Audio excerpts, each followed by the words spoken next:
Welcome in, guys, to my channel. My name is Josh Neal. Today, I'm going to be going over the crazy UFC 282 um, decisions we've seen in the main card. Quite crazy, if you watched it on TV, like myself, ordered the pay-per-view, just not what you wanted to see from judging. We've seen this all year on many different occasions. If you gambled on it, all sorts of different things. But today I'm going to be going over that, explaining why I think this was a rigged decision in the favor of Paddy Pimblett. Um, but let's hop right into it. So we've seen Paddy Pimblett take the decision over Jared Gordon. Um, in a much controversial decision. A lot of people, a lot of fighters, a lot of people from all across sports media are weighing in on this, and they're saying this is rigged. And that was the worst decision of the year. There was some other decisions I didn't agree with over the course of the year. But obviously, as the time winding down, that was going to happen. That was going to happen. But if you take a deeper dive into this Paddy Pimblett versus Jared Gordon fight, there's a couple of things that really stand out. The striking, total strikes landed for Jared Gordon was 100. Paddy Pimblett, 97. Paddy Pimblett also tried, 194 total strikes. He only landed 97.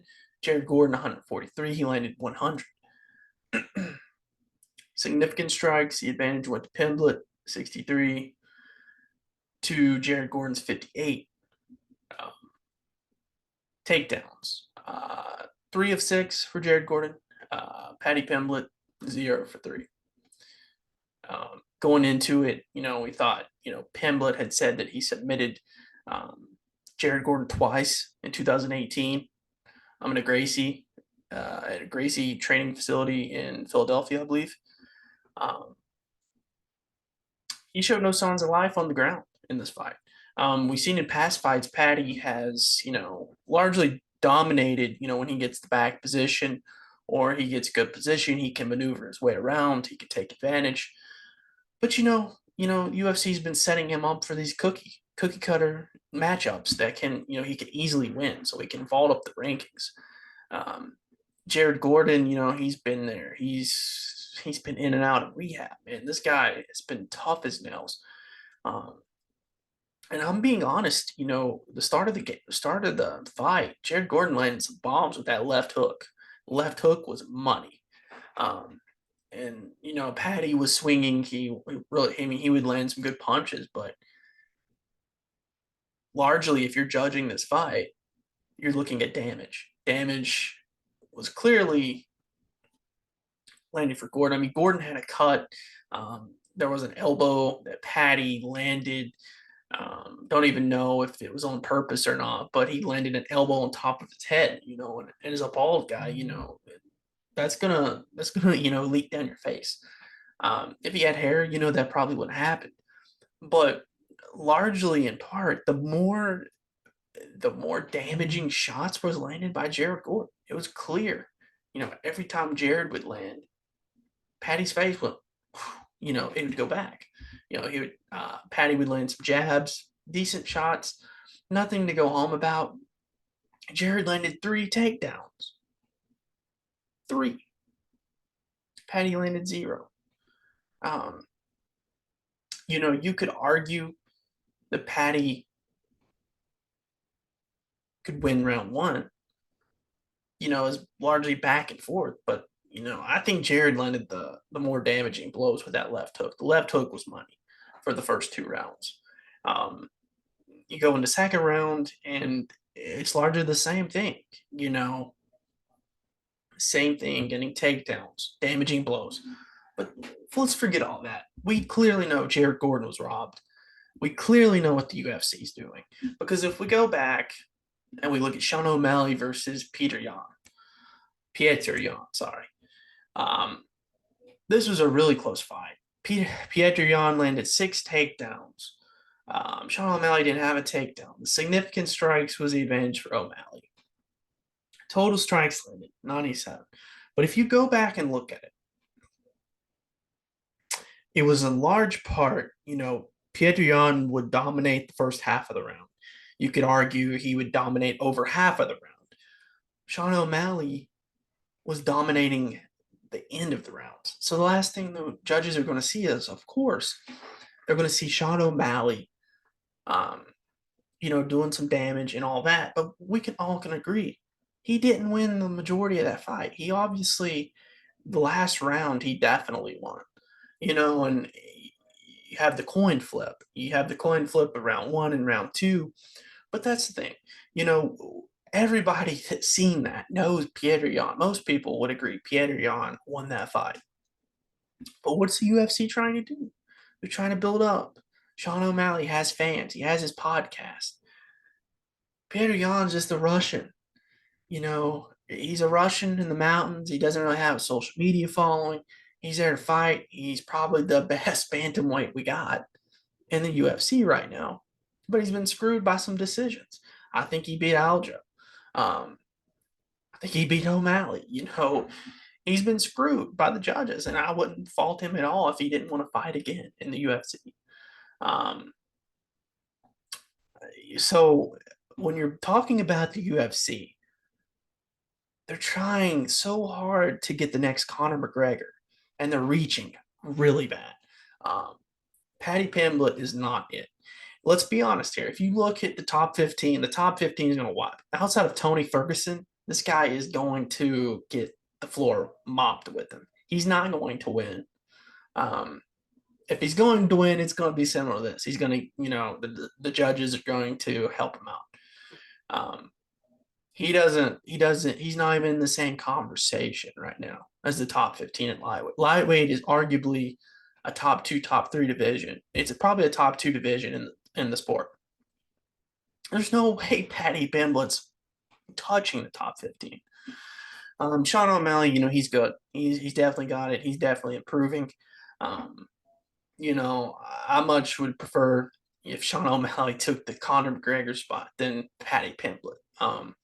And Paddy coming out, on his podcast saying, Dana White, it's so much. You can tell so badly that the UFC wants him to be good, whether it's building up the UK fan base, the Europe fan base, whatever it is, they want him to be the cash cow. They want people, the US fans, I feel like, are going to watch the fights regardless. But they want that. They want that Europe money. And that's exactly what they're doing. They're going to make sure that he gets those wins. They're going to make sure he gets the top 15. They're going to do whatever it takes to build this guy up to something he is not, because he's going to get owned in the lightweight division. And we just need to call it what it is. So with that being said, the UFC is starting to really turn some heads for me. You had the James Krause situation where people are gambling on fights. But why are we not investigating the judges? The UFC is becoming rigged in my mind. And as a guy that's watched it, weekly for a couple of years now, it's a huge black eye. I've single-handedly lost so much money this year off robberies. You can go back to the Holly Holm fight, back in the summer, where you could argue she held the opponent against the cage. She also was landing shots, but somehow gets robbed.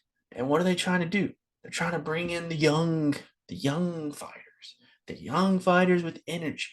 They're trying to spruce up the divisions so these young guys, these young women, young men can carry the product. But when the talent is not there, and for a fact you got robbed, is this the WWE now? It is what it is. But to me, the UFC for sure rigged that Paddy Pimblett fight. And lightweight, what's going on with Dana White, man? he came out and said, that fight was terrible. He didn't care about the judging. That just goes to show you right there. Dana White does not want to talk about judging because he knows deep down that something is bad wrong. And people say the UFC doesn't hire the judges. They work so close with the athletic commissions of each state. They have a say. Why are we not doing a computer? There needs to be something. There needs to be like a third official or a fourth official that's, a computer, artificial model, something that goes by stats, goes by, damage taken, something, something that the sport needs. We're seeing soccer go to a computer, to correct stuff. We're seeing tennis, they don't even have line judges anymore. PFL, they're even implementing this stuff. PFL, Professional Fighters League, they just had their $1 million. You could see they have so much analytics going into that. Why is the UFC not doing that, man? Why is the UFC not doing something? Because you can clearly, for me in the main event, in 282, it was a clear decision for Magomed. It was 48-47. I don't think there was any doubt in my mind. Um, the third round, you could argue was Jan's, but I thought Jan won the first two, and I thought Magomed won the last three. It's clear as day. Um, it's anything but a decision. So if you're going to give round three um, to Jan, it should have been Jan's. But somehow in this, it wasn't a clear decision. Like, come on, man. Come on, Dana. Like, something is bad wrong with judging. And there's not going to be anything done. The UFC is as conservative as brand as there is in sports. And, for me, I like that in a way. But, for things like this, you know, we got to improve here. We got to improve. Until then, um, I'm convinced the UFC is rigging the sport for the young, up and coming money guys. Because at the end of the day, business is all about making money, and that's exactly what they did.